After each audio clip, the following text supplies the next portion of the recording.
அதாவது விவசாயம் பண்ணுறது ரொம்ப கஷ்டம்.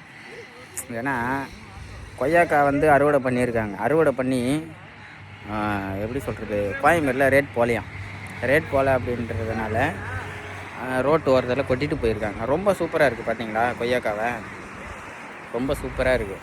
இது வந்து சரியா என்னான்ட்டு எனக்கு தெரியல. காமிக்கிறேன் பார்த்தீங்களா.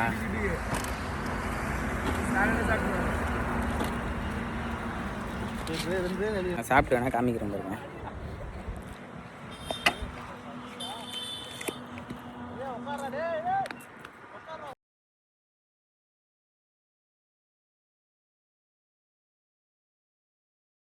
அதாவது கிலோ வந்துட்டு 2 ரூபா 3 ரூபாய்க்கு எடுக்கிறாங்க.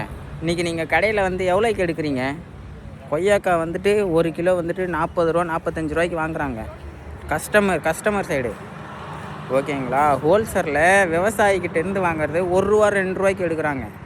இது எத்தனை பேருக்கு தெரியும்? பார்த்தீங்களா, ரோட்டில் கொட்டிட்டு போயிருக்காங்க. இப்படி இருந்தால் என்ன பண்ணுவாங்க? விவசாயி கீழே தான் கொட்டிட்டு போவாங்க. மனசு நொந்து போயிட்டு கொட்டிட்டு போயிருக்காங்க. இது வந்து சரியாக தப்பான்ட்டு தெரியல. நீங்கள் விவசாயிக்கு வந்துட்டு சப்போர்ட் பண்ணுறீங்களா என்னன்னு தெரியல. ஆனால் ஒவ்வொருத்தருமே வந்துட்டு வியாபாரிங்க கிட்ட 1 கிலோவை வந்துட்டு 60 ரூபா 70 ரூபா கொடுத்து வாங்குறீங்க. இதுவே விவசாயிங்க கிட்ட வியாபாரிங்க வாங்குறது 1 ரூபா 2 ரூபா தான்.